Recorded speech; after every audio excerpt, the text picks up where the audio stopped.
नमस्कार. समर्थ रामदास स्वामींच्या मनाचे श्लोक या अफाट ग्रंथातील श्लोक 31 ते 40चं आज आपण एका वेगळ्या दृष्टिकोनातून विवेचन करणार आहोत. मानवी मनातील भीती कशी घालवायची आणि विचारांमध्ये अगदी मुळापासून सकारात्मक बदल कसा घडवायचा हे प्राचीन तत्वज्ञानातून कसं उलगडतं ते आपण पाहूया. मुख्यत्वे 3 गोष्टींवर आज आपला भर असेल: ईश्वरी संरक्षण, आपला आंतरिक भाव आणि बुद्धीचा विवेक. चला तर मग थेट विषयाला सुरुवात करूया. या संपूर्ण 10 श्लोकांचा पाया असलेली एक अतिशय शक्तिशाली ओळ आहे. तिथूनच आपण सुरुवात करूया. नुपेक्षी कदा रामदासाभिमानी म्हणजे काय? तर जो कोणी पूर्णपणे निस्संशयपणे ईश्वराला शरण जातो त्याला भगवंत कधीही वाऱ्यावर सोडत नाहीत, त्याची उपेक्षा करत नाहीत. हे निव्वळ वाक्य नाही तर एक भक्कम आश्वासन आहे. पूर्ण शरणागती पत्करणाऱ्याचं रक्षण करण्याची जबाबदारी थेट ईश्वरच घेतो. हा केवढा मोठा मानसिक आधार आहे, नाही का? आता ह्या संरक्षणाच्या वचनाचा आधार नेमका काय आहे आणि ईश्वरी तारणाच्या काही अद्भुत कथा कोणत्या ते आपण थोडक्यात पाहूया. ईश्वरी कृपा नेमकी कशी काम करते हे समजून घेण्यासाठी अहिल्याची कथा अतिशय समर्पक आहे. बघा, पहिल्या टप्प्यात शापामुळे ती एक निर्जीव पाषाण म्हणजे चक्क एक दगड बनते. मग अनेक वर्षांच्या प्रतीक्षेनंतर काय होतं? श्रीरामांच्या चरणधुळीचा त्या दगडाला स्पर्श होतो आणि क्षणातच त्या एका स्पर्शाने एका शापित निर्जीव अवस्थेतून तिला तत्काळ दिव्य मुक्ती मिळते. अहिल्याचा हा उद्धार म्हणजे केवळ एक पौराणिक कथा नाही, तर ईश्वराच्या अमर्याद क्षमाशीलतेचं आणि भक्तांना तारून नेण्याच्या क्षमतेचं ते एक उत्तम उदाहरण आहे. आता यातली सगळ्यात रंजक गोष्ट म्हणजे समर्थ इथेच थांबत नाहीत. त्यांनी संरक्षणाचे अनेक व्यापक पुरावे इथे एकापाठोपाठ एक दिले आहेत.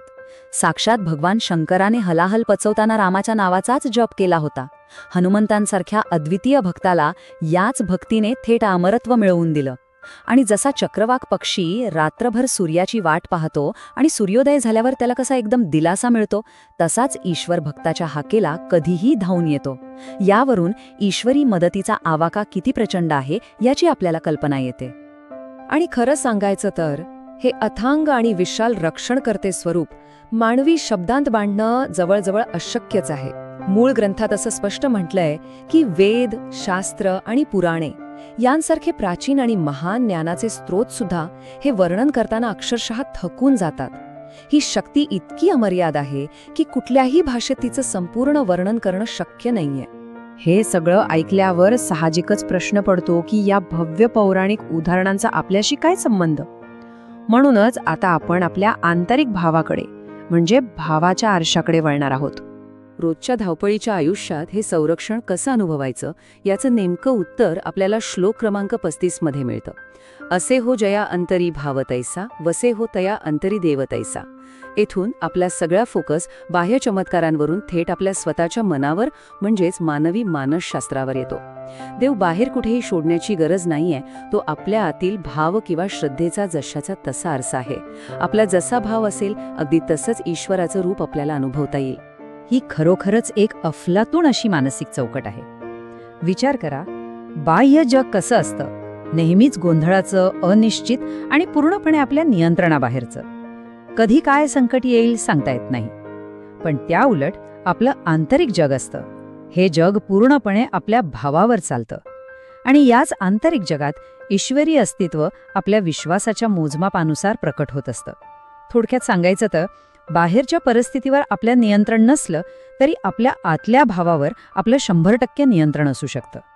श्लोक 36 तर आपल्याला एक खूप मोठा मानसिक दिलासा देतो. सदा सर्वदा देव सन्निध आहे, कृपाळूपणे अल्पधारिष्ठ पाहे. म्हणजे ईश्वराचा अनुभव घेण्यासाठी आपल्याला काही पौराणिक कथांमधल्या हिरोसारखं महान होण्याची अजिबात गरज नाही. तो कायम आपल्या पाठीशी अतिशय जवळ असतो. तो फक्त आपल्या मनातल्या एका छोट्याशा धैर्याची आणि निश्चयाची वाट पाहत असतो. तो धैर्याचा एक छोटासा किरण सुद्धा आपल्याला सर्वोच्च आनंद मिळवून देऊ शकतो.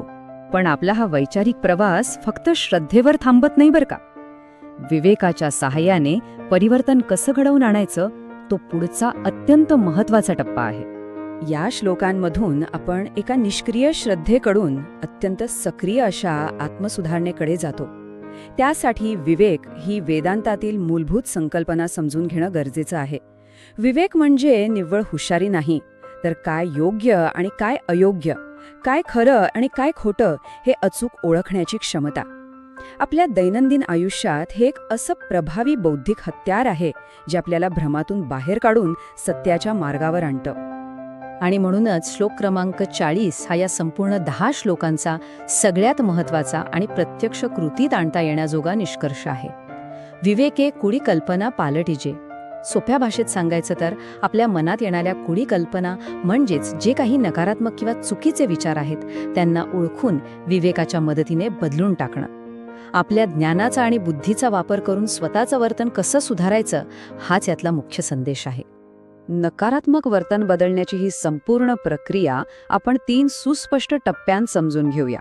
पहिला टप्पा म्हणजे मन जेव्हा चुकीच्या दिशेने भरकटतं तेव्हा त्या चुकीच्या विचाराची नुसती जाणीव होणं.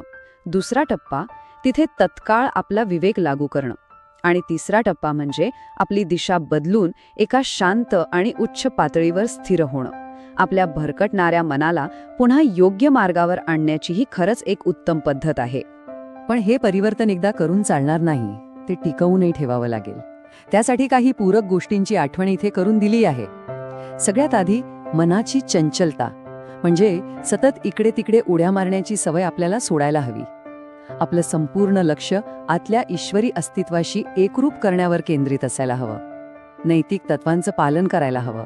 आणि सर्वात महत्त्वाचं, या जगात सगळं काही माझ्याच नियंत्रणात आहे हा जो आपला नेहमीचा आवाजी भ्रम असतो ना, तो पूर्णपणे सोडून द्यायला हवा. या सखोल विवेचनाचा शेवट करताना आपण एका अत्यंत महत्त्वाच्या प्रश्नावर थांबूया, ज्याचा विचार आपण सर्वांनी करायला हवा. जर ईश्वर केवळ आणि केवळ आपल्या आंतरिक भावाचेच प्रतिबिंब असेल, तर आज आत्ता आपण आपल्या मनात नेमका कोणता भाव, कोणती श्रद्धा आणि कोणता विवेक बाळगणार आहोत? या प्रश्नाचं उत्तर आपल्यालाच शोधायचं आहे. या विचारासोबतच आपण आज इथेच थांबूया. पुन्हा भेटू. धन्यवाद.